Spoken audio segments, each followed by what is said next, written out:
bercakap dan orang yang mendengar, ya, perbualan perkara yang tidak benar.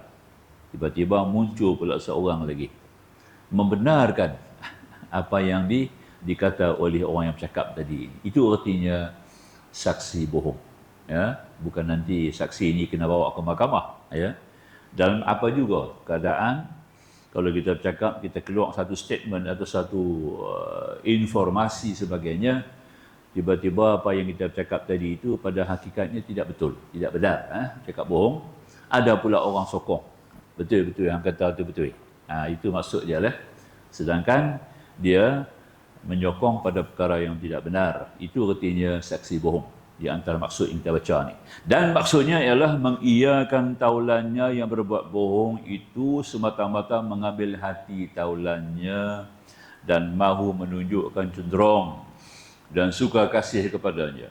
Padahalnya taulannya itu tidak minta saksikan cakapnya dan bualannya itu. Dan hingga berlaku menjadi saksi seorang yang tiada dilihatnya, diketahuinya apa-apa perkara yang diperselisihkan seseorang itu, melainkan daripada mulut yang berselisih dan berguam itu saja. Maka pergi ia dengan sendirinya kepada hakim yang menghukum antara yang berselisih itu menjadi saksi bohong bagi meluluskan zalim dan bohong yang haram itu. Ya, ini perkara yang kita akan ambil tekan. Saksi bohong ni maknanya sampai kepada mahkamah, ya.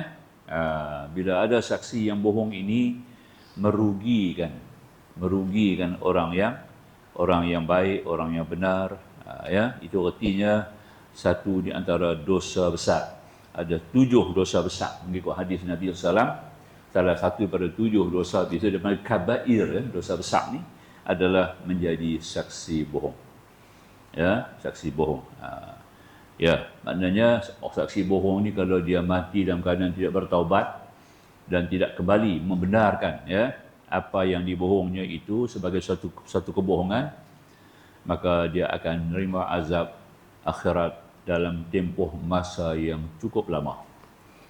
Kalau dia beriman, dia akan masuk syurga dalam lambat laun setelah dosa-dosanya tadi ini dikifarahkan dengan azab-azab neraka.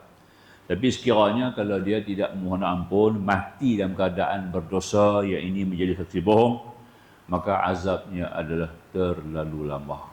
Ya, sama dengan dosa orang bunuh diri. Ya, dia berlanjutan dosa tu, ya.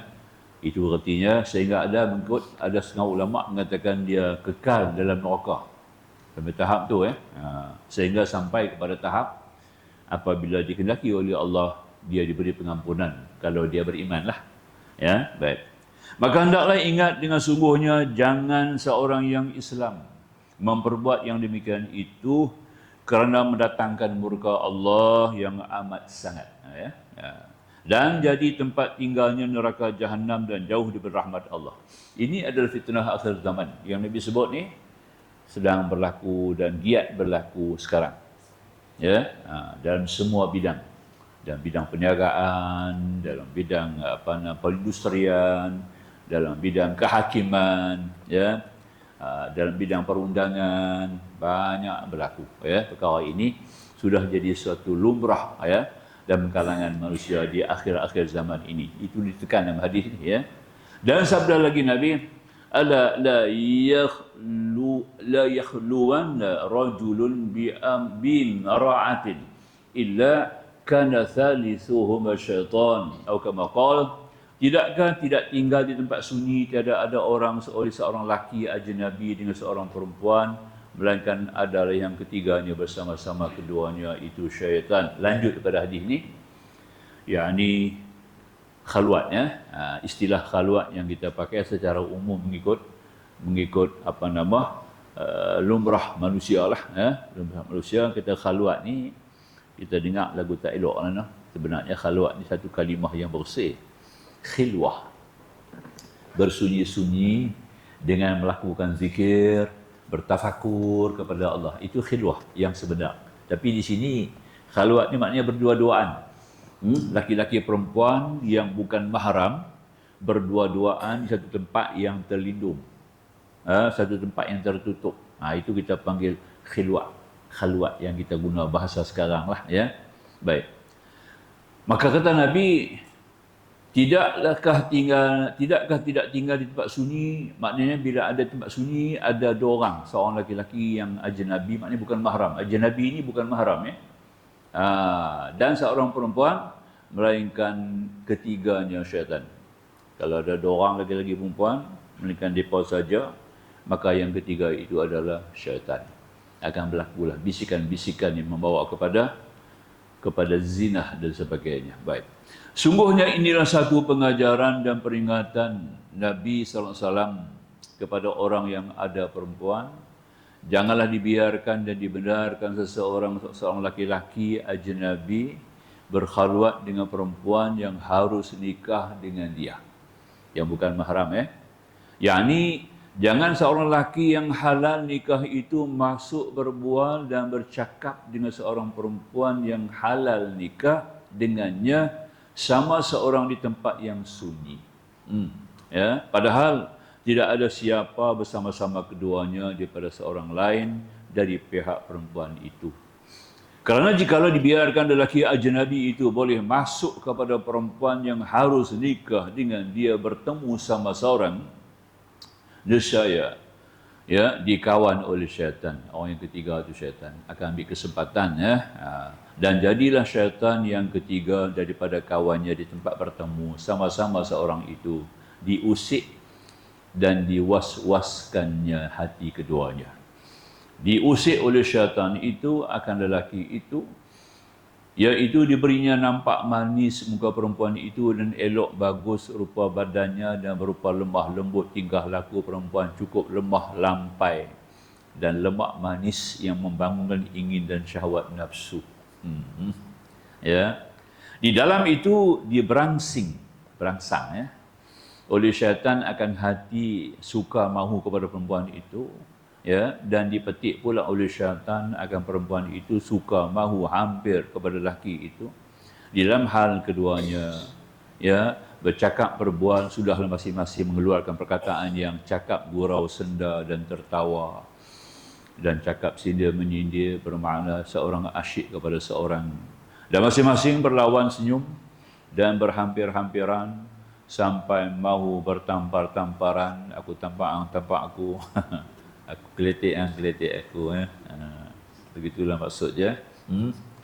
Sampai main dan sentuh-sentuhan, cubit-mencubit, main dan berbagai daripada kelakuan yang menaikkan syahwat dan ingin seorang kepada seorang.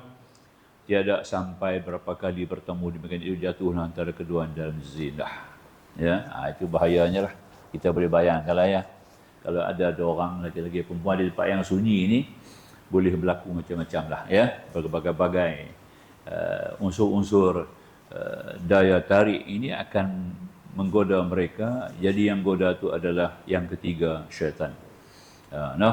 Maka hendaklah seorang mukmin itu ingat akan pesan Nabi itu, jangan dibenarkan seorang lelaki berkhalwat, yakni masuk duduk berbual sama-sama seorang dengan perempuan yang halal nikah dengan dia, supaya terpelihara agama dan nama dan selamat daripada murka Allah. Faham itu nah? Jelas sangat tu. Kupasan sajian itu jelas sekali. Dan ini juga di antara fitnah akhir zaman. Ya, khususan di Saudi sekarang, ya. Kalau dulu daripada hukum asalnya sampai kepada pemerintahan sekarang yang ditaja Perdana Menteri dia Muhammad Salman sudah memberi kebenaran, ya. Kalau dulu ipak pun tak boleh di rumah.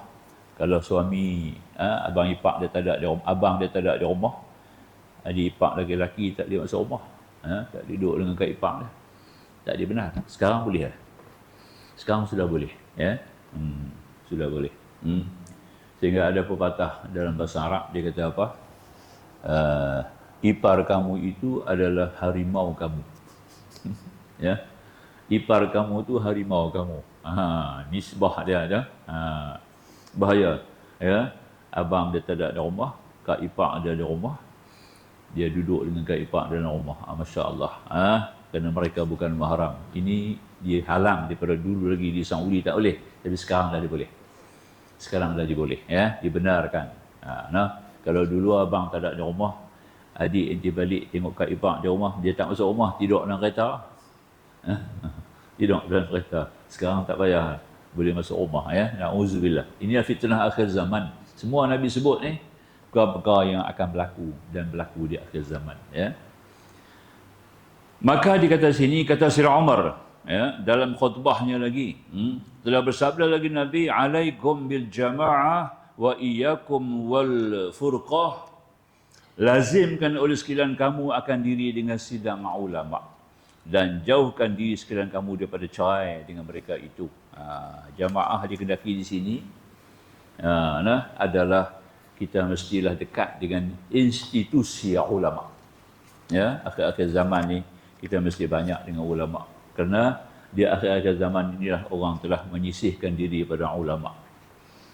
Yang pertama sekali yang jelas kita lihat di mana masyarakat Islam sudah jauh daripada ulama-ulama mazahib. Dia tak pakai mazhab dah sekarang. Tak ada benda. Dia tak tahu lagi mazhab. Orang tidak pandang bahawa pentingnya mazhab. Dan mereka telah meninggalkan mazhab. Semuanya berhukum sendiri. Ya, dengan membaca kitab-kitab hadis, berujuk kepada hadis-hadis, mereka sendirilah ya menilai, memahami dan membuat penilaian daripada hadis itu dengan mengeluarkan hukum secara tidak bergantung kepada kaedah-kaedah ilmu ataupun ulama. Ini yang jadi bahaya sekarang ni ya. Jadi maka itu hadis yang disebut ni alaikum bil jamaah, tu jamaah ini adalah para kalangan ulama. Kita jangan berpisah daripada ulama ya. Kita mesti dekat lagi dengan ulama, mengambil segala pelajaran, peringatan daripada para ulama dan jangan keluar daripada mazhab. Ya, mengikut Syekh Abu Syukur As-Salimi. Wa man kana kharijan min madhahibil arba'ati fahuwa min ahli bid'ah. Kata Mufti Mesir 1942 tu ya. Abu Syukur As-Salimi. Dia kata apa? Faman kana, barang siapa yang keluar daripada mazhab yang empat, maka dialah ahli bid'ah, lagi ahli neraka. Itu dia. Bukan bid'ah ikut mazhab. Keluar mazhab tu bid'ah. Ya, karena aliran-aliran mazhab ini menyambung kita sanad kepada Nabi. Mereka lah yang membawa segala ajaran Nabi, syariat-syariat Nabi, urusan hukum dan bagian-bagian daripada Nabi kepada kita. Jadi apabila kita tinggal mereka, kita menyisihkan diri daripada mereka, maknanya kita putus ya perhubungan kita dengan Nabi SAW. Tidak ada lagi hubung kita dengan Rasulullah. Itu artinya bahawa siapa tidak ada hubungan Rasulullah, ahli neraka. Itu jelasnya. Wa man kana kharijan min mazahibil arba'ati fahuwa min ahli bid'ati wan nar. Barang siapa yang keluar daripada salah satu mazhab yang empat tadi ini atau mazhab yang mu'tabar, maka dia adalah tergolong sebagai ahli bid'ah, lagi ahli neraka. Na'udzubillah. Itu faham tu ya. Baik. Jadi kenyataan tiada bercerai dengan sidang ulama. Kupasan saja dia. Baik. Itulah yang disuruh oleh syarak kita sebagaimana tersebut pada hadis dalam masalah 34 itu.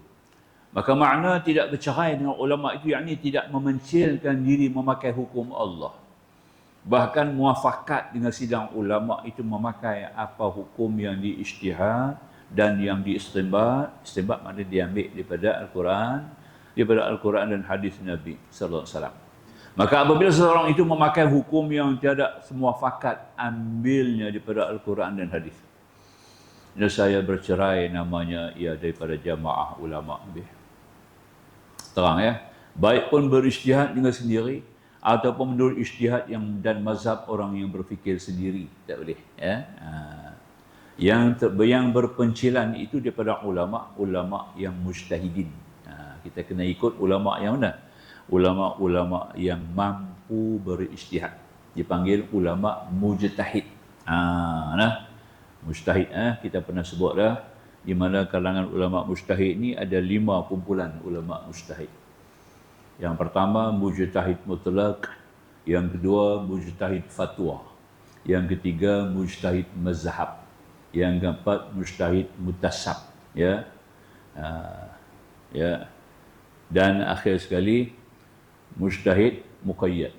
Itu 5 ulama yang masuk di kategori mujtahid, di mana depa layak, ya, depa ada autoriti, kelayakan untuk memahami hadis dan Al-Quran dan mengeluar fatwa. Depa ada kelayakan, ya. Jadi kita kena ikut depa lah, salah satu pada 5 kumpulan ni, maka kita akan selamat daripada kesesatan. Kita akan selamat daripada sebarang kebatalan ataupun kerosakan. Kita akan dapat terpimpin dengan jelas dalam memahami hukum dan amal ibadah. Itu paling penting. Apatah lagi hukum halal dan haram, ya, semuanya mestilah bergantung kepada ijtihad ulama. Dipanggil ulama mujtahidin sebab dia pada kemampuan untuk mencabut hukum, memahami hukum dan memahami hukum. Ada hadis daripada sahabat, ya, mengikut Sufyan bin Uyainah. Sufyan Uyainah ni ada seorang sahabat, murid kepada Abu Hurairah. Murid kanan kepada Abu Hurairah, namanya Sufyan bin Uyainah. Dia kata apa? Dia kata hadis semuanya salah. Tengok istilah ni. Hadis semuanya salah melainkan ulama. Ringkas dia kata. Hadis semuanya salah melainkan ulama. Makna kata kalau kita sendiri nak buka kita hadis, nak cari hukum, memang salah. Sebab kita tidak ada kemampuan, ya, kita tidak ada ilmu alat, ya, untuk memahami hadis Nabi itu. Melainkan ulama, ulama yang ahlul hadis, dia panggil hakam, ya, dalam istilah fiqh dia panggil hakam ni ulama-ulama yang mampu untuk memahami hadis Nabi.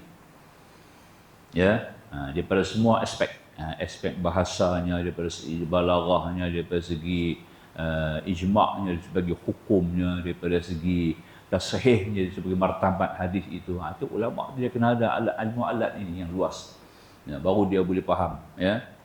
Hari ini bahaya sikit sebab kita dah ada banyak terjemahan hadis. Dulu tak berlaku perkara ni, ya. Saya ingat dalam antara tahun 80-an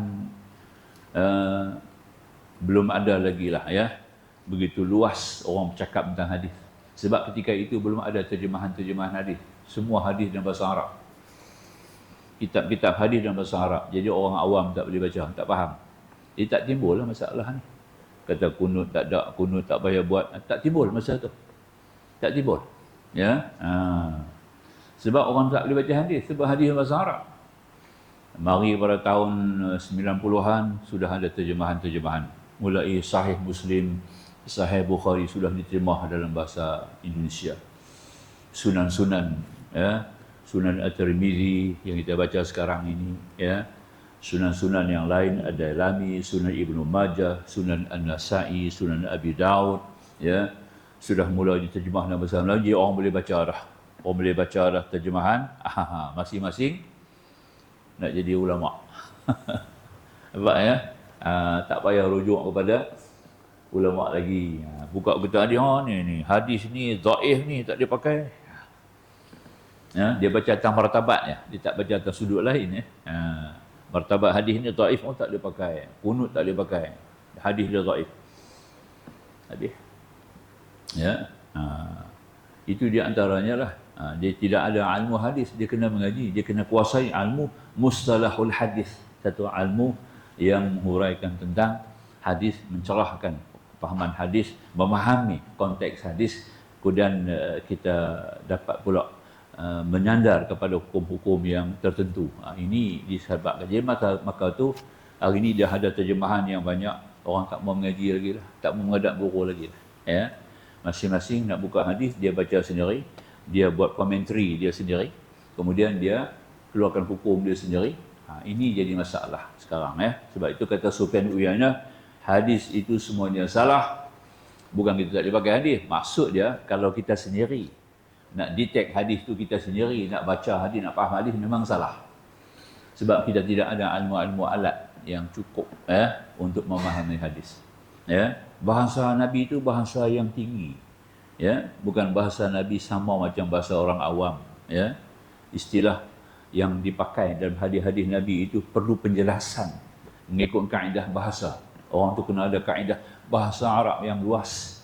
Sebab tu Imam Syafi'i, lepas dia balik mengaji daripada tok guru dia Imam Malik, dia balik ke Mekah, ibu dia suruh dia pergi mengaji lagi. Lah ni hampir mengaji pula. Dia dah hafal hadis Muwatta, kitab Muwatta Imam Malik tu dia dah hafal. Quran sudah hafal, ya. Hadis-hadis Nabi dia sudah hafal. Syair Arab dia sudah hafal. Maknanya kuasai bahasa yang tinggi. Ya. Tapi masih lagi ibu dia kata hang nak pergi mengaji lagi. Dia kata pergi mengaji bahasa Arab. Perpanjang lagi pengajian ilmu bahasa Arab tu dengan suku Huzail. Di Madinah ni ada satu suku Arab. Mereka ini lahjah dia, lahjah Al-Quran, ya. Bacaan dia, kalimah-kalimah dia orang pakai dalam perbualan hari-hari banyak ada hubung kait dengan Al-Quran. Ini suku Huzail dia panggil, ya. Imam Syafi'i pergi mengaji 3 tahun. 3 tahun. Pergi mengaji lagi, ya, memperdalamkan bahasa Arab. Kenapa? Nak faham bahasa Nabi. Nak faham bahasa Al-Quran bukan senang, ya. Sehingga ada kalimah-kalimah yang Nabi bercakap dalam hari-hari ini, sehingga ada kalimah yang dia tak pernah dengar. Dia tanya apa? Ya Rasulullah. Ya, contohnya dia kata apa? Ya, orang yang pergi ziarah orang sakit. Ya, barang siapa pergi ziarah orang sakit sehingga selesai dia balik ke rumah, ya, maka dia mendapat aman-aman 70,000 malaikat mohon ampun kepada dia. Ya, ya. Satu, 70,000 ni ramai mana? 70,000, bukan begitu, ya. 70,000 ni bahasa Arab ni artinya terlalu banyak, tidak ada had. Bilangan malaikat yang ramai tidak ada had, itu artinya 70,000. Ya, itu dia. Kalau 4 malaikat betul lah kita faham. Jibril, Mikail, Israfil, Izrail. Begitu. Kemudian Nabi kata lagi, barang siapa ziarah orang yang meninggal, pergi ziarah mayat, dia tunggu sehingga mayat itu ditajhizkan, diselenggarakan, sehingga mandinya, kapannya, salatnya, dia pun ikut sampai ke tanah perkuburan dan disemadikan mayat itu di liang kuburnya. Dia balik ke rumah, baginya 2 qirat. Qirat. Sahabat pun tak tahu apa dia qirat. Nampak? Nabi baru sebut qirat, sahabat sendiri. Ketika itu dia sudah kuasai. Orang Arab zaman Nabi ni dia punya bahasa cukup tinggi. Dia sudah kuasai, ya. Ya, keluasan bahasa Arab tadi. Tapi dia masih bertanya Nabi lagi. Qirat itu apa ya Rasulullah? Kata Rasulullah, qirat itu adalah seumpama bukit Uhud di Madinah. Itu dia. 2 qirat, 2 bukit Uhud di Madinah. Itu dia. Kita nak tahu tak pasal apa Bukit Uhud? Pasal apa tak kata Bukit Bendera? Ya? Ataupun Jabal Nur ke? Ya? Jabal Sur ke? Kenapa dia kata Jabal Uhud? Kerana Bukit Uhud lah bukit yang terbesar di Madinah. Lebih besar di Mekah. Tidak ada bukit-bukit yang lebih besar daripada Bukit Uhud. Dia punya panjang dia 7 km. Bukit tu dia 7 km. Ya? Dan dalam dia mengandungi khazanah harta, logam-logam yang bernilai. Emas ada dalam tu, ya, titanium, platinum, banyak dalam tu. Batu-batu galian, ya, yang cukup banyak dalam tu. Tapi oleh kerana Nabi mengharamkan Madinah, habis semua haram. Kita tak boleh korek. Kalau Nabi tak haram, hari-hari orang buat cangkui. Penuh. Maka tu diharamkan, tak boleh. Maknanya Madinah tu Allah telah serah kepada Nabi, memberi erti kata Nabi lah orang paling kaya di dunia ni, di bumi. Ya? Sebab Bukit Uhud tu dah cukup, ya. Dia mana punya harta yang begitu luas, begitu banyak. Ini Amerika satelit. Dia pada dapat tahu ni. Arab Saudi pun tak tahu. Ya. Hanya pada tahun 60-an, tahun 70-an baru tahu kata Bukit Uhud tu ada khazanah harta yang begitu mahal, banyak, ya. Amerika satelit, ya. Dia orang dapat scan, ya. Itu di antara rahsia baru hari ni kita tahu, bagi orang pergi ziarah mayat ni dapat pergi Uhud, maknanya kata besar dia punya nilai, ya, ganjaran pahalanya begitu besar, ya. Dulu kita kata Bukit Uhud kecil, yang orang pergi ziarah sekarang kan di Madinah, Bukit Uhud kecil, naik pergi ambil gambar dah tu. Kalau bukit besar tu bagi buat apa lah, ya. 10 pun tak dia apa lagi, Kita tak baca lagi, Bukit Uhud bukan besar tu ya. Penghujung Bukit Uhud tu Jabal Rumah yang kita pergi ziarah, naik, orang pergi tengok di Jabal Uhud. Sebenarnya Jabal Uhud tu adalah panjang 7 kilometer. Ya. Sekarang dia pagar. Ya. Orang tak boleh masuk lagi di kawasan itu. Baik. Ini di antara hadis yang kita kena faham tu bahasa Nabi. Arab pun, orang sahabat Nabi pun tak faham qirat apa. Mereka Nabi jelaskan. Baik. Lagi ya. Ya, kelebihan tiada berlekangan dengan sidang ulama itu besar adanya. Dengarlah sabda Nabi dalam masalah 36 itu, siapa mahukan tengah-tengah syurga dan tempat lapangnya dan mulia dan terpilih daripada segala tempat, mahulah jangan berlekang dengan sidang ulama pada pegang dan mengamalkan hukum Allah. Ya, ada hadis Nabi mengatakan apa? Ya, Allah tidak mencabut ilmu seperti mencabut nyawa. Allah cabut ilmu daripada manusia ni, daripada orang beriman ni, ya. Bukan macam cabut nyawa, tapi dengan mematikan para alim ulama. Itu dia, ya. Bila Allah matikan para alim ulama, berkumpul ulama dengan ilmu dia sebab orang dah tak ngaji. Orang dah tidak lagi dekat para ulama. Orang tidak lagi mengambil fatwa dan pengajaran para ulama. Orang sudah jauh daripada institusi ulama, maka mereka ini seolah-olah, makna kata Nabi apa ni, para ulama tadi ini berkubur dengan ilmu sendiri habis, ya. Ya.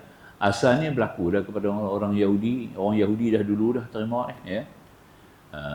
Taurat sudah apa tadi, sudah tercemar, kitab Injil sudah tercemar, tidak ada lagi sandaran kitab yang sahih kepada mereka.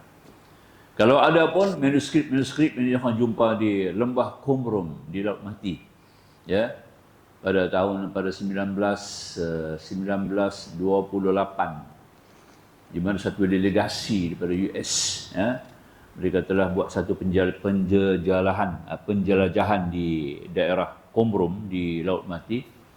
Dia jumpa gua-gua, di dalamnya terdapat manuskrip tentang kitab Taurat yang ditulis di atas kulit-kulit, yang ditulis di atas logam-logam, ya. Dia tahu tu ini Taurat tu, tapi dia orang tak baca. Bawa semua tu pergi simpan di mana? Di museum. Nampak, ya? Oh, sebenarnya patutnya orang kena buat research, kaji balik kan. Taurat dah hilang, dia tidak ada lagi. Itulah di antara naskah-naskah Taurat yang asli, yang ada dalam, yang ditulis dalam logam-logam, terjumpa di dalam gua-gua di lembah Qumrum di Laut Mati. Tapi dia orang tidak manfaatkan. Bagi mereka tidak perlu, tak penting. Ya, disimpan dalam manuskrip. Nah, kita begitu juga lah dalam, itu dia lah. Kita bahan-bahan kitab-kitab kita tadi disimpan di mana? Arsip negara. Orang tak baca lah, ya. Kitab-kitab lama, kan, ya, semua dah tersimpan di dalam arsip negara. Orang tak baca dah. Nak baca pula kita kena bayar. Kita nak buat search, ya, search fee itu kita kena bayar tinggi. Betul nak baca apa manuskrip kitab-kitab lama yang tertulis. Ini artinya kita sudah jauh daripada ulama. Itu dah. Yang keluar kitab-kitab baru lah. Kitab-kitab baru, pemikiran baru. Nampak, yang bercanggah dengan nas yang ditulis oleh para penulis yang tidak punya ilmu yang sebenar, ya. Itu dia lah. Datanglah unsur-unsur arsir fitnah dalam penulisan-penulisan yang membawa ajaran-ajaran yang sesat. Itu Nabi kita kena jaga lah, fatwa-fatwa yang menyesatkan, ya. Kata Nabi kan, akhir zaman kamu akan hati masjid-masjidnya indah, cantik-cantik, ya, luas, cantik-cantik masjid, penuh, dia kata, ya, penuh isi jamaah hanya bersembahyang. Dia bersembahyang pasal masjid tu cantik, itu ya. Ya, dah sembahyang tu kali 2, dah sembahyang tak pergi dah. Aku dah pergi sembahyang dalam masjid tu, ya. Jadi bukan dia orang ambil ilmu, pergi sembahyang di masjid tu, dah habis keluar tak pergi dah. Kata Nabi kan, jamaahnya ramai, kata Rasulullah. Ada jumpa nanti insya-Allah dalam hadis dan kitab kita ada, ya, hadis tu. Ya, tapi tidak ada seorang pun yang khusyuk pada sembahyangnya, nampak? Walaupun masjidnya ramai, kata Nabi, tapi tidak ada seorang laki-laki pun yang khusyuk dalamnya. Ya. Ketika itu akan timbul Akan timbul satu golongan yang memberi fatwa tanpa ilmu. Tanpa ilmu. Itu dia lah. Ya. Mereka sesat dan menyesatkan orang. Itu kena jaga tu lah. Itu antaranya lah. Baik. Ya. Na'udzubillah. Dengarlah sabda Nabi dan masalah 36 itu muka surat 31 atas sekali ini. Siapa mahukan tengah-tengah syurga, dan kata Nabi, maka hendaklah pegang dengan mengamalkan hukum Allah sebagai hukum-hukum yang telah ada tersemat dalam kitab-kitab fiqh yang lainnya yang telah masyhur dalam mazhab Syafi'i, dalam mazhab Hanafi, Maliki dan Hambali. Maka seperti hukum-hukum dalam mazhab Syafi'i itu apabila kita lihat syarah Nawawi dalam Sahih Muslim. Ya. Banyak volume dia, kitab dia. Dia telah mensyarahkan kitab Sahih Muslim, dia panggil Syarah Muslim oleh ulama besar ni, Syekh Zakaria Syarfun Zakaria An-Nawawi. Ya, ulama ni masuk dalam kategori mujtahid fatwa. Dia layak menjelaskan isi kandungan hadis. Dia punya ilmu alat yang luas. Dan kita lihat syarah Muhazzab lagi ditulis oleh Imam Nawawi juga, ya. Dan kita lihat syarah yang besar-besar daripada ulama yang mu'tabar, tiada sunyi daripada ketiadaan berlekang dengan sidang ulama daripada sahabat-sahabat Nabi, tabi'in dan tabi'in lainnya daripada ulama-ulama yang mujtahidin. Jadi kalau kita nak baca kitab Sahih Muslim sendiri tak boleh. Kita tak layak untuk memahaminya atau menguasai atau memberikan fatwa. Melainkan kita kena baca syarah dia. Tiap-tiap kita hadis ni ada dia punya syarah dia sendiri. Ya, kitab Muslim ada syarahnya panggil Sahih Muslim. Penulisnya Imam Nawawi. Kitab Bukhari pula, Sahih Bukhari ada pensyarahnya, yakni Ibnu Hajar Asqalani. Nama kitab syarah tu dia panggil Fathul Bari. Ya, Fathul Bari. Sama juga Imam Nawawi menghuraikan tentang mazhab-mazhab, ya, pendapat mazhab ini ditulis dalam kitabnya Syarah Muhazzab. Kitab yang terakhir dia tulis sebelum dia mangkat lah, ya, dalam usia 40-an lebih umur dia, ya, mati muda, ya. Tapi sudah berjaya menyusun kitab-kitab syarah, ya. Macam kita nak baca lagi kitab-kitab hadis, macam contohnya hadis Sunan Sahih At-Tirmizi. Kita baca lah kitab ni. Kitab ni adalah syarah dia lah. Baharul Mazi ni syarah bagi kitab Sahih Tirmizi. Kalau kita ambil hadis Tirmizi saja kita tak boleh faham. Sebab tak ada komentari. Tak ada syarah dia. Jadi yang mensyarahkan kitab Sahih Sunan At-Tirmizi ni adalah antaranya ulama kita lah, ulama Melayu. Ya. Dia dapat doktor, kan. UKM bagi doktor kat dia. Ya. Kerana dia telah berjaya menyusun suatu kitab syarah dalam bahasa Melayu. Dimanfaatkan kepada orang-orang Nusantara. Itu di antaranya kita baca sekarang kitab dia lah. Ya. Sebanyak 22 juzuk, ya, dengan 11 volume. 11 volume, ya.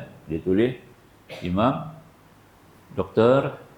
Idris Al-Marbawi. Al-Malayuwi Al-Azhari. Semua ada belakang. Dia tak pun tinggal, ya. Nama dia gitu, kan. Baik. Sambung. Laginya. Dan lagi kata ulama tadi ni, ya, tiada sunyi daripada ketiadaan belakang sidang ulama daripada sahabat-sahabat Nabi, tabi'in dan tabi'in lainnya daripada ulama-ulama yang mujtahidin. Maka siapa beramal sebagaimana yang dipesan oleh Nabi SAW, nescaya terpelihara ia daripada agama, daripada waswas syaitan dan kesesatan. Ya. Kata Sayyidina Umar lagi, man sarrathu hasanatuhu wa sa'atuhu sayyi'atuhu fadzalikumul mu'min atau kama qala.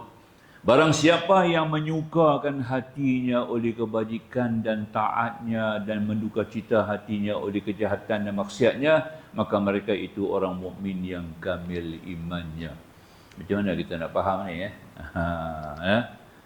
Dia dikupas bahasa lama sikitlah Tok Syekh kita ni yang tulis kitab ni. Dia kata barang siapa yang rasa tenang, ya, bila dia dapat buat kebajikan, dia dapat buat ketaatan, itu tandanya dia beriman. Ya, dia suka kepada kebajikan, suka kepada kebaikan, suka kepada kesahihan. Tidaklah. Contohnya tadilah, dia nak buat satu amalan, dia nak confirm amalan itu betul ke tidak. Macam mana cara petunjuk ulama? Nampak tak? Saya nak buat sunat awabin. Contohlah, awabin kan. Awabin ni bila kita boleh buat? Di mana waktunya? Berapa rakaat dia? Ya. Sebab sunat awabin ni besar pahala dia. Besar, tinggi pahala dia. Ya. Jadi kita kena rujuk pada ulama lah. Ya. Kemudian ulama pun jelas kepadanya, awabin ni secara mutlak 2. Ya. Secara lengkapnya 6. 2. Waktunya antara maghrib dengan isya. Dia tanya pula, saya tak sempat nak buat waktu maghrib, macam mana? Dia tak sayang lah. Boleh buat lepas isya, boleh sebelum tidur. Nampak tak? Boleh. Selagi belum tidur, boleh buat awabin. Bukan mesti kita waktu maghrib saja, tapi umum dalam hadis Rasulullah buat waktu maghrib. Tapi itu hadis qauliyah, hanya dengan perkataan. Dia orang tak nampak Nabi buat sendiri. Dia bukan hadis fi'liyah, bukan hadis perbuatan, hadis perkataan. Nabi cakap ya, macam sembahyang tasbih, Nabi tak pernah sembahyang tasbih pun. Sahabat tak pernah nampak Nabi sembahyang tasbih. Ya. Sahabat tak pernah nampak. Nabi suruh satu orang buat. Buat macam ni, macam ni. Maknanya kita hadis tu lebih kepada perkataan, bukan perbuatan. Jadi perkataan dengan perbuatan ni lebih tinggi hadis itu daripada perkataan. Nampak tak? Itulah artinya. Jadi kita confuse kan, kita macam mana nak buat, sebab Nabi tak pernah buat, tapi Nabi suruh. Ya, macam mana kita nak buat? Hanya ulama lah main peranan. Ya, ulama saya boleh menjelaskan kepada kita. Jadi kalau kita sampai begitulah, kita mengambil berat untuk memahami kaedah cara sembahyang tu dengan puas. Dan bila kita dah dapat ilmu untuk melaksanakan salat itu dengan sempurna, hati kita jadi tenang. Allah, lega lah. Dulu aku tak faham, sekarang aku dah faham, aku dapat buat ibadat itu dengan sempurna. Ini artinya iman kita dah sempurna. Kita ada iman. Allah buat lebih kurang sudah kira sangat lah. Ini bukan orang beriman ni. Ini bukan orang beriman. Ya. Dia saya buat ikut dan tu dah lah. Duk kira sangat macam mana dia kata. Dia suruh buat lah. Itu lah. Ini tak betul. Kita nak kena selidik, kena kaji, kena mengaji, ya, kena bertanya. Fas'alu ahla zikir in kuntum la ta'lamun. Al-Quran kata, maka ayuh bertanyalah kamu kepada ahli zikir, ulama, kiranya kalau kamu tak tahu. Itu hendak buka jalan kepada kita kan? Ya, betul kan? Baik, sambung. Dan laginya kata Umar lagi, ya, kita dah baca tadi, Muslim yang kamil imannya. Sahnya pada sepotong hadis masalah 37 memberi jaga dan ingat pada kita orang yang mukmin yang mahu sempurna imannya, iaitu barang siapa memperbuat taat kepada Allah Ta'ala dan memperbuat ibadat dengan diri dan hartanya, kemudian terlagi-lagi ia mahu memperbuatnya dan suka hatinya demikian, itu ia orang yang beriman dan sempurna iman. Maknanya kita kena upgradekan kita punya kebajikan sebanyak-banyak mungkin, ya, baru kita akan mendapat kesempurnaan dan kemanisan iman. Ya, kita kata macam mana kita nak bagi kuat iman kita. Contohlah soalan. Ya. Sekarang ni saya nak tanya Ustaz, macam mana nak bagi tingkat iman ni kuat? Jawab dia, hang kena buat banyak kebajikan. Nampak? Tak gitu kan? Nak buat kebajikan yang banyak pula. Nak buat kebajikan yang banyak, kita perlu bersatu kekuatan dalam diri. Kita kena ada energi dalaman. Dia panggil apa? Energi ini. Ya. Taufik. Kita kena cari taufik. Tak jumpa taufik, kita tak akan mampu nak buat kebajikan. Nampak? Contohnya kita nak sembahyang sunat. Kan? Nak sembahyang sunat, qabliyah ba'diyah dengan lebih sempurna, lengkap sehari semalam 22 rakaat, 10 yang dituntut 12, yang tidak dituntut gabung 22 rakaat. Itu bukan senang tu, ya. Dia kena ada satu kekuatan dalaman, ya, yang memudahkan, yang lebih merelakan dirinya untuk melakukan. Kita perlu kepada taufik. Hidayah saja tak cukup. Hidayah tidak, sebab juga taufik, hidayah. Taufik, hidayah. Hidayah ada, tapi taufik tak ada, tak buat. Hidayah ada, dapat ilmu, dapat dengar. Orang hulai, tok guru hurai, kita boleh faham, boleh, tapi tak buat. Tahu semayang tahajud tu bagus. Baik sangat-sangat. Itu hidayah. Hidayah tu ilmu dia panggil. Hidayah ilmi. Bukan hidayah amal. Nak hidayah amal, dia kena ada taufik. Taufik ni suatu energi, suatu vitamin, dalaman, ya, kekuatan. Ya. Orang duduk jauh, dia boleh batu-batu, boleh mari. Pasal ada taufik. Kalau tak ada taufik, orang sebelah, orang dalam masjid pun tak main. Orang masjid sendiri pun tak main. tak akan bentuk ilmu. Kenapa? Tidak ada taufik. Nampak? Ada hidayah. Itu maksudnya. Tapi kalau ada taufik hidayah, orang yang jauh berbatu-batu ni pun boleh sampai. Itu artinya. Ya. Jadi kita kena ambil pegangan macam tu lah. Kita minta. Sebab tu selalu kita mohon kepada Allah, taufik wal hidayah. Ini kita minta di mana, tuan-tuan, muslim-muslimat? Dalam sembahyang. Ketika kita sebut pada bacaan ayat Fatihah, ya, ihdinas siratal mustaqim. Kena faham, ya? Kita minta 4 dalam mengikut Buya Hamka dalam tafsir Al-Azhar. Tafsir lain tak jumpa. Ini lebih sikit Azhar tu, sebab dia masuk semua tu. Ya. Jadi kita minta kepada Allah, ihdinas siratal mustaqim. Ya Allah, hidayati kami sirat al-mustaqim. Nak terjemah bahasa Melayu tak tepat. Jalan lurus, tak tepat. Jalan lempang, lagi-lagi tak tepat. Ya. Jalan yang bawa kepada kebajikan, lagi tak tepat. Ya. Baca terus yang Arab dia.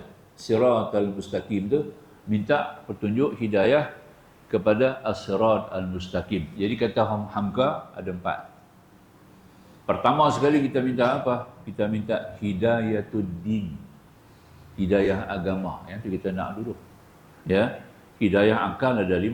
Kita boleh bawa. Nak pergi tanam, nak buka pertanian, nak buka industrian, nak berniaga, nak berurus. Ini hidayah dunia. Itu memang Tuhan dah bagi dah akal dekat kita. Ya. Orang banyak akal, nanti kita kena tipu. Kacau lah. Dia banyak akal. Jenuh kita. Kan? Itu cerita dunia. Tak, kita tak minta yang tu. Yang tu Tuhan bagi dah. Ya, nahnu qasamna bainahum ma'isyatan fil hayatid dunya. Kami membahagi-bahagi kehidupan mereka di dunia. Hang nak jadi apa? Kamu nak jadi apa? Siang nak jadi apa?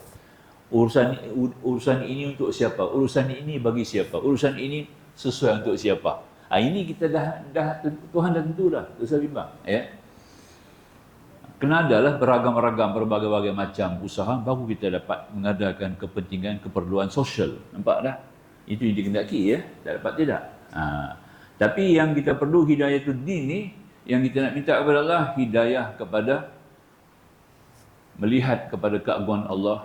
Lagi, melihat keabadian akhirat. Yang ni penting. Hidayah tu kita nak. Hidayah din ni, yang pertama kita minta, supaya kita dapat melaksanakan segala perintah Allah di atas bumi ini. Boleh menjalankan segala perintah dengan sebenar. Kemudian kita dapat menjurus kepada satu ilmu ma'rifah, mengenal kebesaran Allah Subhanahu wa taala. Itu paling penting. Sebab itu sembahyang kita kena Allah mula dengan Allah Akbar, Allah Akbar. Sebab manusia tidak tahu membesarkan Allah. Orang sembahyang sendiri pun belum tentu boleh membesarkan Allah. Ya, kalau tak kenal sifat-sifat Allah. Ya. Itu paling penting. Dia Allah Akbar tu sampai mati. Tapi dia tak nampak kebesaran Allah. Ya? Tak rasa ta'zim kebesaran Allah. Itu paling penting. Kemudian keabadian akhirat. Ya. Bal tu'sirun hayata dunya wal akhiratu khairu wa abqa. Kamu melebihkan urusan keduniaan sedangkan akhirat itu kekal. Yang tu kamu tak cari. Ini kita perlu hidayah tu. Kalau tidak dapat hidayah tu, orang tidak akan menerima nikmat seperti ini, ya. Jadi dunia dia akan lebih daripada akhirat dia. Itu bahaya dia. Itu paling bahaya. Itu yang pertama kata Buya Hamka. Yang pertama kita perlu kepada hidayah. Kedua, kita perlu kepada ilham. Ya. Kita tak ada wahyu, macam kita bukan nabi dah. Nabi pun dah tak ada lah, penghabis Rasulullah. Yang ada apa tak ada? Yang ada tadi kepada kita adalah ilham. Ilham sentiasa. Ya, Rasul, Nabi, manusia semua dapat ilham. Wa nafsi wa ma sawaha fa alhamaha fujuraha wa taqwaha. Demi nafsu disempurnakan kata Allah, di mana diilhamkan kepadanya tentang fujur, diilham padanya tentang takwa. Tuhan buka pintu kita luas-luas, ya. Boleh kenal, ya. La ikraha fid din, qad tabayyana rusdu minal ghayy. Tidak ada paksaan pada agama sebab semuanya terang. Nak paksa buat apa? Jalan baik pun sudah ada, jalan buruk pun sudah ada, ya. Jadi kenapa kita nak bimbang? Itu sudah ada pada kita. Jadi tinggal lagi kita kena cari ilmu lah. Nak faham semua tu. Kedua, ilham.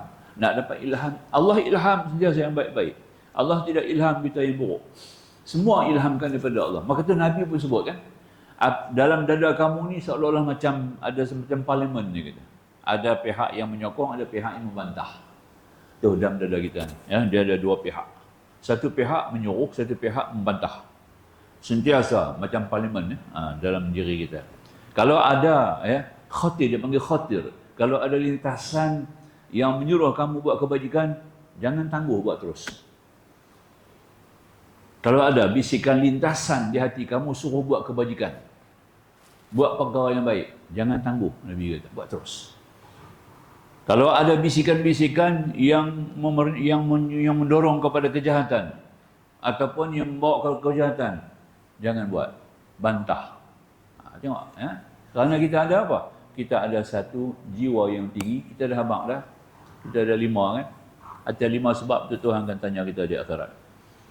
Ya, kita tak boleh berdalih lagi kepada takdir. Engkau dah takdir aku jadi guna, buat macam mana aku buatlah. Tak boleh lagi. Tak boleh kita berhujah tu, ya. Walaupun semuanya Tuhan buat kan. Tapi ada 5 perkara dengan kita yang Tuhan akan tanya pada kita, ya. Pertama, Allah tanya akal. Aku bagi akal yang boleh mana? Boleh lutut dah. Betul tak? Kita duduk cakap begitu kan selalu, akal yang ni boleh mana ni? Ya. Tu, ya. Tu dia.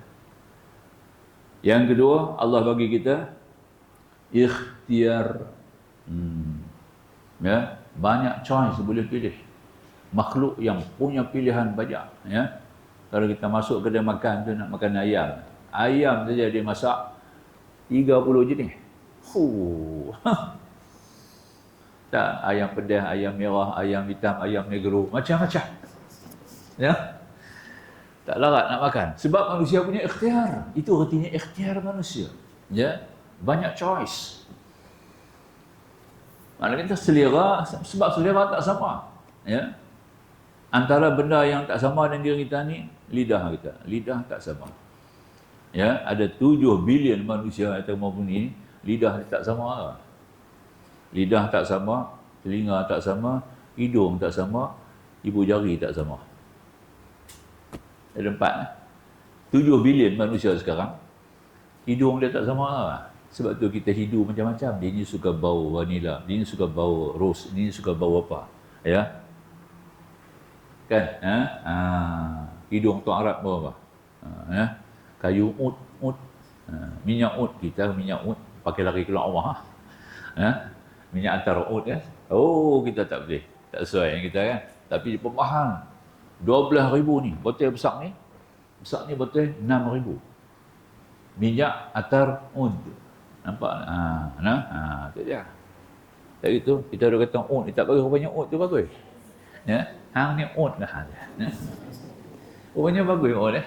Mahal, 6,000, ya Allah. Depan saya tengok tu ni. Dia beli 6,000, masya-Allah. Bukan dia bagi di badan, pergi calik di tirai. Tirai tingkap, tirai pintu, nak bagi bau wangi rumah dia. Nampak tak? Dia tak calik kat dia. Pergi calik di tirai, di tabir, nampak tak? Ya? Bila angin pukul itu orang masuk rumah, bau. Kita balik ni minyak atas, pergi calik di tirai ni. Balik di rumah. Itu budaya Arab. Ya? Kita tak sesuai, hidung kita tak sama, telinga. Okay? Ada orang suka dengar lagu Ghazal, ada orang suka tengok Bollywood. Ya? Ya, telinga tak sama. Ya. Macam Tuhan buat 7 bilion, dia punya pilihan pun tak sama. Dengar dia nilai pun tak sama kan. Ya. Good hearing dia panggil kan. Macam mana good hearing? Ada banyak bidang. Ya. Betul dia. Macam bandmaster kan. Bandmaster tu. Kalau ada 10 trompet tu, dia boleh tahu trompet mana tak tiup. Itu dia. Nampak tak? Good hearing. Nampak tak? Itu kena faham tu. Ya, lidah sama-sama juga. Maka tu Allah bagi kita ikhtiar, kita ringkaskan.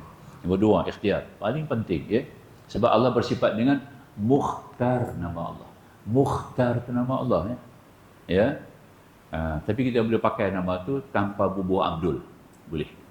Nama Mukhtar tu kita, sebab dia martabat nama, bukan martabat zat. Kalau nama-nama martabat zat tak boleh kena ada Abdul. Ya.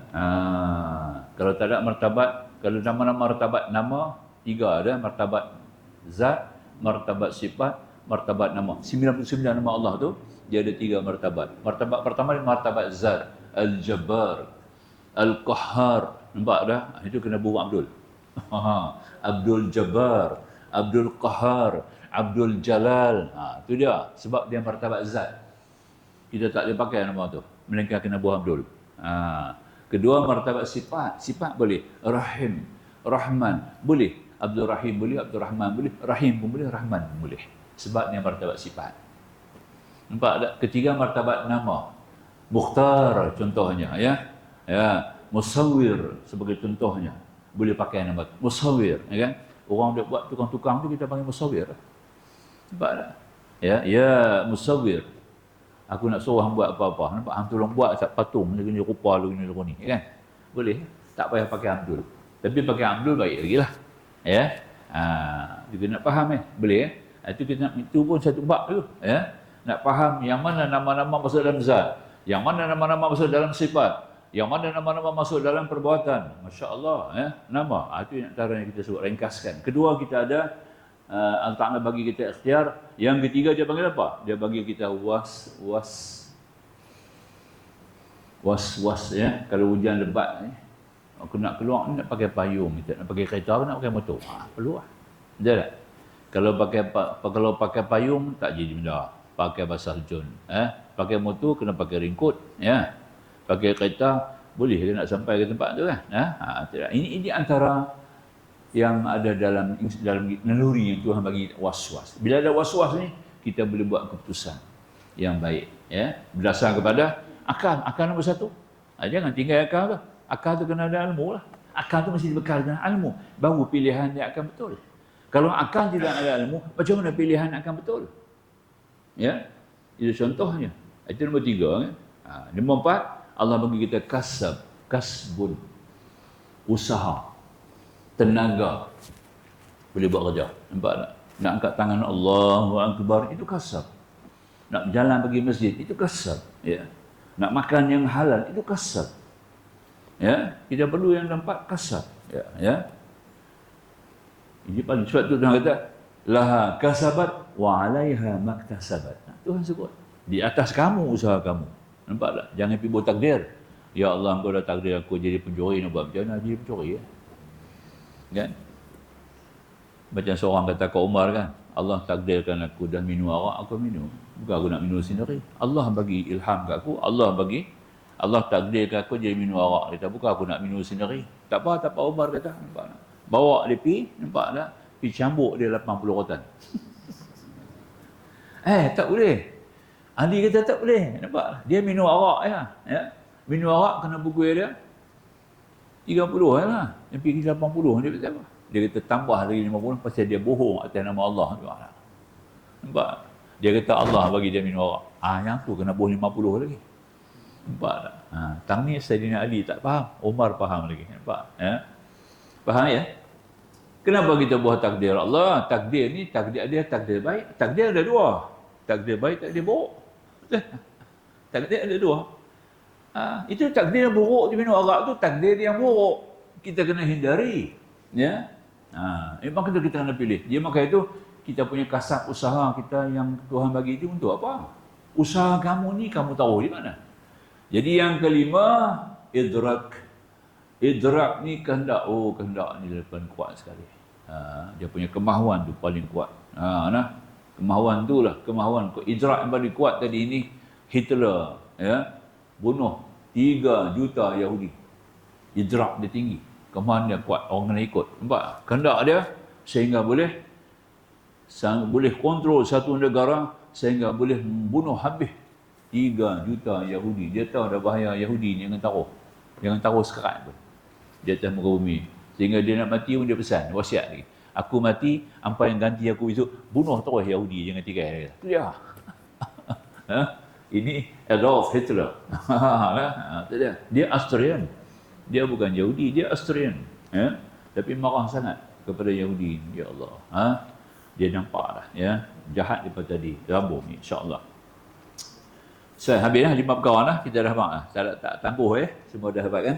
Pertama, akal. Kedua, ikhtiar. Ketiga, was-was. Yang keempat, kasab. Yang kelima, idrak. Bawa lah 5 ni muslimin muslimat simpan dalam kepala kita. Ilmu ni Atas 5 perkara inilah Tuhan akan tanya, pasal apa hang tak sembahyang? Pasal apa hang minum arak? Kita tak ada alasan nak berhujah dengan Tuhan lagi. Tak boleh kata engkau takdirkan aku jadi lagu tu. Tak boleh. Dia ditambah nombor 6 lagi. Jadi 5 kan, dia buh nombor 6. Hukum dia. Terfaham? Baik. Laginya. Tiada bercerai dengan sidang ulama. Baca kan? Itulah yang disuruh oleh syarak kita sebagaimana tersebut dalam hadis dalam masalah 34 itu. Maka makna tidak bercerai dengan ulama itu yakni tidak memencilkan diri memakai hukum Allah. Bahkan muafakat dengan sidang ulama itu memakai apa hukum yang diijtihad dan istinbat daripada Al-Quran dan hadis Nabi SAW. Macam mana kita nak bergabung dengan, kita nak bersama dengan Imam Nawawi, ulama besar? Kita kena baca kitab dia lah. Tak baca kitab dia, macam mana kita nak berhubung dengan dia? Dia tak. Kalau pakai main dengar, itu bukan ada sanad tu. Kita mengaji hanya pakai dengar. Inilah trend pengajian sekarang di Malaysia kan. Di mana-mana masjid, surau, orang mengaji pasal apa? Semua pakai main dengar. Dia dengar. Dengar bukan mengaji. Nampak tak? Dengar bukan mengaji. Mengaji kena pakai telinga, kena pakai mata. Kena pakai mulut. Kena pakai tangan. Nampak tak? Kena pakai hati. Itu mengaji. Imam Syafi'i kata mengaji kena ada 5. Kalau tak ada 5 ni terlibat, tak committed 5 perkara ini, bukan mengaji itu. Itu bukan bentuk ilmu. Pertama, dia kena lihat, kena tengok. Tengok kitab lah. Dia tak? Tengok buku, tengok Al-Quran. Kedua, kena telinga, kena dengar. Nampak? Baca bagi dengar. Ini kalau kita pergi dengar ceramah aja, duduk mengurung, tak bagi kitab kan. Mata tak berfungsi, mata tak main peranan dia tak.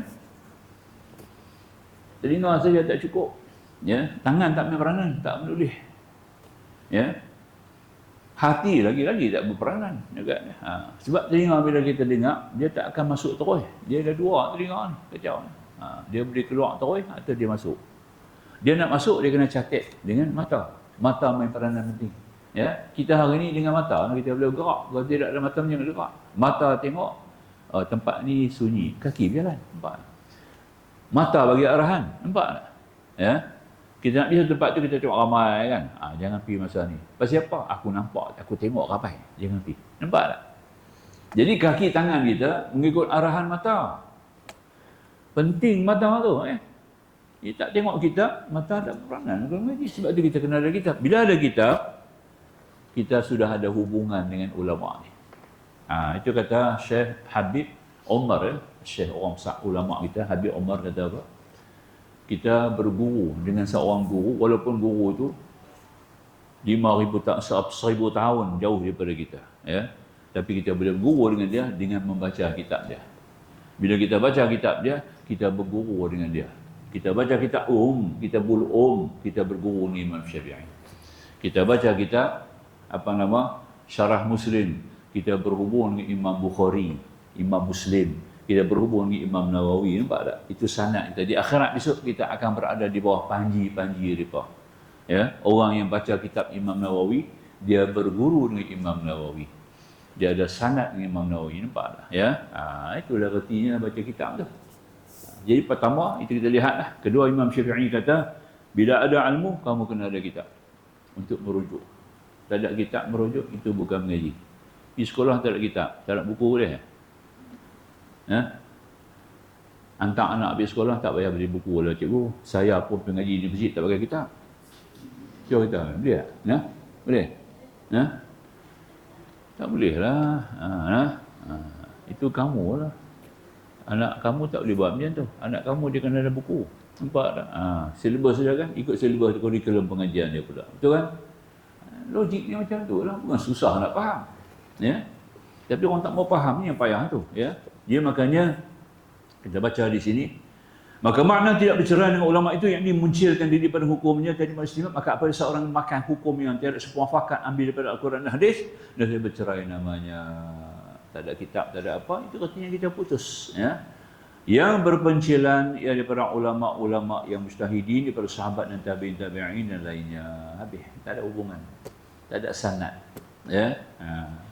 Kalau kita sini tak ada keturunan ni panggil apa? Tidak sah taraf, habis. Tak apa sedap tu pun dah lembut tau bahasa tu. Kalau dia kata haram jadah, jenuh kita.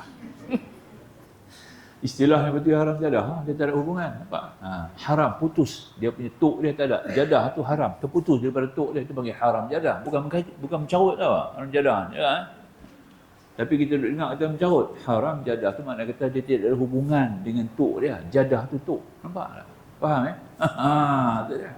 Putus.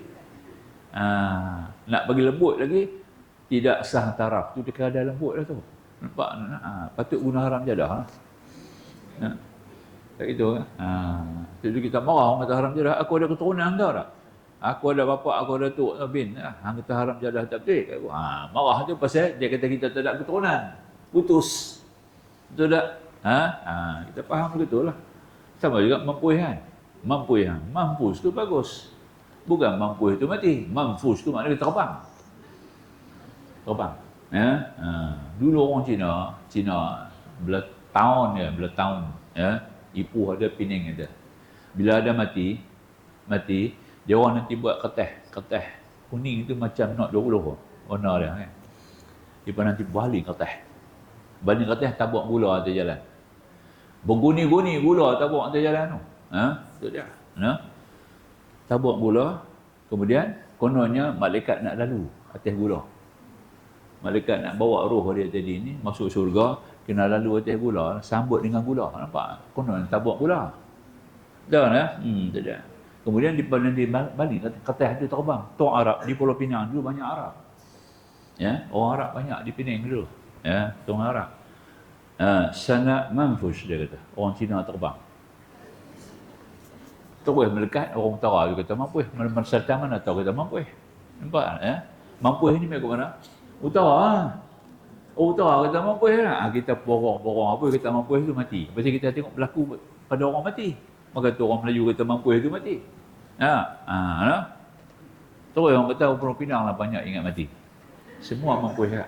Mampu hampir pagi ni tak ada kitab. Mampu ustaz tak main hari ni. Ustaz pun mampu ya.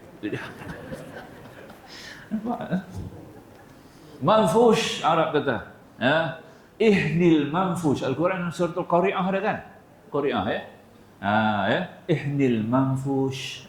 Bukit-bukit akan terbang. Bukit-bukit gunung-gunung terbang bila kiamat ya, terbang macam bulu ayam. Itu manfush Arab kata. Bukan kotor ya. Terbang tu je, tapi kita baca kot lain ya. Sambung. Sebab punya surah Syara, sidang ulama jangan pencil diri kerana sabda Nabi SAW, fa inna syaitana ma'al wahidi wa huwa minal ithnaini ab'ad. Kerana bahawasanya syaitan itu serta orang-orang yang berseorang diri dan ia serta orang yang berdua itu lebih jauh. Nampak? Sebab itu tak dibagi kita dalam Islam ni, tidak dibagi kita duduk seorang-seorang. Jangan duduk seorang-seorang dalam semua keadaan. Nampak? Jangan. Kena ada seorang dengan kita. Sekurang-kurangnya seorang. Sebab tu Nabi nak makan, dia kena cari orang. Nabi tak pernah makan seorang-seorang, pergi duduk di tembok makan seorang-seorang, makan tu channel seorang-seorang, tak ada. Nabi tak ya. Dia nak makan kena ada satu orang dengan dia. Orang puasa pun dia panggil, Anas, mai makan dengan aku. Anas kata, Rasulullah, hamba puasa insya-Allah. Apakah hang tak mau makan dengan Nabi? Nabi kata, hang tak mau ke makan dengan Nabi ni? Janda buka puasa. Kita sedang puasa, orang-orang yang nak makan dia panggil kita kan, ni aku makan seorang-seorang, aku segan, hang mai makan dengan aku. Buka puasa atau makan dengan dia? Tidak. Sebab makan ni satu antara kebajikan yang paling diraikan oleh Islam. Bagi makan orang tidak, sehingga Nabi ada sebut tanda-tanda haji mabrur. Orang tu mabrur, dia suka bagi makan orang. Bukan makan orang. Yang salah sebab kan, no? Salah baca ha? Dia suka gemar buat kenduri bagi orang makan, jamu orang makan. Itu tanda mabrur. Nampak tak? Itu dia. Itu artinya kan? Baik. Dan bercakap yang baik. Cakap yang bagus. Guna istilah yang baik, bahasa yang baik, ya. Wa qulu lin nasil husna, Al-Quran kata. Hendaklah bercakap dengan bahasa yang baik kepada manusia. Quran suruh tu. Baik. Jadi makanya kata tadi itu di antara yang disebut oleh hadis. Syaitan beserta orang yang mencirikan diri, kita baca bab sikit lagi ya. Lebih suka daripada mencari orang yang berjamaah. Syaitan suka seorang-seorang, dia tak suka berjamaah. Tak suka. Sebab tu kita digalak. Orang lelaki-lelaki khususnya digalak untuk sembahyang jemaah di masjid. Pasal syaitan tak suka berjemaah. Tak ada. Syaitan serta orang yang mencegah diri. Sungguhnya sepotong hadis masalah 35 itu dimisalkan oleh Nabi SAW akan orang yang berseorangan diri dengan orang yang berkawan itu lebih hampir syaitan kepada orang yang berseorang diri dan lebih jauh syaitan daripada orang yang berkawan. Kalau kita berkawan ramai syaitan tak. Ini kita duduk jemaah ni syaitan tak mahu. Lari. Ya, jangan duduk. Majlis-majlis macam ni tak ada syaitan. InsyaAllah. Tak ada tuan-tuan. Lepas tu duduk ada syaitan dalam jemaah. Syaitan tak main. Dalam jemaah tu ada syaitan dah. Tu syaitan tak main. Dulu boleh nampak tu syaitan tu berjalan. Iblis berjalan orang boleh nampak dulu. Dulu ni ya. Kita 400-500 tahun dulu. Boleh nampak berjalan syaitan. Duduk melilau boleh nampak ya. Tu dia. Ya. Sekarang tak nampak lah. Pasal dalam kalangan kita ada syaitan tak nampak apa. Nampak tak nak? Itu dia. Tu lah. Itu yang antara kita nak faham tadi. Ya. Sambung ya. Dan maka kerana itu orang berseorangan itu senang syaitan menyesatkannya. Dan yang berkawan itu payah menyesatkannya. Kalau dalam rangkaan jamaah memang syaitan susah nak. Itulah sebabnya syarak kita kuatkan jangan berlekam dan jangan bercerai dengan sidang ulama pada apa-apa hukum syarak. Ya, kerana telah dikatakan tadi syaitan jauh tipu dayanya dan sesatnya dan was-wasnya serta orang berdua yang satu kata dan fikiran, apatah lagi beserta sidang ulama, maka lebih-lebih terpelihara daripada tipu daya syaitan itu. Kerana ulama itu suluh, dipanggil penyuluh, ya. Maka sama dengan sebab duduk dalam cahaya yang banyak tiada menyenangkan hati tinggal di bawah cahaya yang sedikit, maka barang siapa muslim yang mahu hidup dengan selamat daripada dunia sampai akhirat, jangan meninggalkan sidang ulama yang muafakat ijtihadnya pada hukum-hukum Allah yang dia ambil daripada Al-Quran dan hadis Nabi SAW. Sabda baginda Nabi SAW, man arada buhatal jannah fal yalzamil jamaah. Ya, barang siapa berkendakkan tengah-tengah syurga, ya, buhbul di antara buhbul di tengah-tengah jamaah apa ni syurga, maka tempat mulianya, maka hendak jangan berlekang dengan sidang ulama. Itulah cakap itulah, insya-Allah kita akan sambung pula. Bulan depan dia jumpa sekali lagi lah. Ya, sekali lagi kita akan jumpa insya-Allah. Tapi kita punya subuh berjalan tak putih. Ramadan subuh macam biasa. Kuliah-kuliah subuh berjalan seperti biasa. Ya. Lagi-lagi patutlah subuh kena buat. Sebab orang bangun makan, lepas makan sahur sembahyang subuh lagi kan. Jadi maknanya sembahyang bulan sepanjang bulan Ramadan ni kuliah-kuliah subuh berjalan seperti biasa. Ya, tak ada tangguh, jangan cuti ya. Itulah. Kalau saya bagi cuti, jangan mengaji kat saya dah. Ustaz ni tak reti. Nak mengaji apa kat dia dah. Itu retinya lah. Jadi maknanya insya-Allah kita punya kuliah subuh berjalan seperti biasa lah. Tuan Haji Roslan ya. Macam tu lah. Macam biasa kita juga. Ramadan pun kita ada kuliah subuh kita berjalan seperti biasa. InsyaAllah. Boleh kan? InsyaAllah. Cakap tu lah. Ya. Ada apa soalan? Ya? Apa tu? Puan dengar?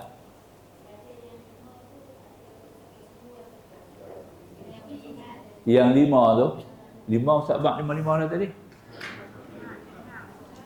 Ustaz 2 ya? Apa dia tu? Imam Syafi'i? Imam Syafi'i kata? Yang tu tak abang lagi nanti. Simpan model tu sikit. Ya. Oh, ni kena apa boleh bayar pula. Okey, abang apa habis je, esok tak bayar. InsyaAllah. Kita kena gua kan, kena ada sense of humor sikit. Oh, seronok mengaji kan? InsyaAllah. Boleh kan? InsyaAllah. Kita tangguh dulu yang tu. InsyaAllah kita khabar kemudian ya. 10 sebenarnya. Imam Syafi'i kita 10. Nanti sekali lagi lah. Sekali lagi Ustaz janji. Ustaz akan abang. Tapi tu kenyak je. Takut Ustaz lupa. Abang bawa Ustaz 10 Imam Syafi'i kata. Tahulah orang yang berilmu ni kena ada 10 perkara Imam Syafi'i kata baru dapat ilmu. Wallahu a'lam. Bismillahirrahmanirrahim. Alhamdulillah wassalatu wassalamu ala Rasulillah wa alihi wa sahbihi ajma'in. Subhanaka la ilma lana illa ma 'allamtana innaka antal alimul hakim. Rabbi shrah lana sudurana wa yassir lana umurana. Rabbana atina fid dunya hasanah wa fil akhirati hasanah wa qina adzabannar. Walhamdulillah. Amin.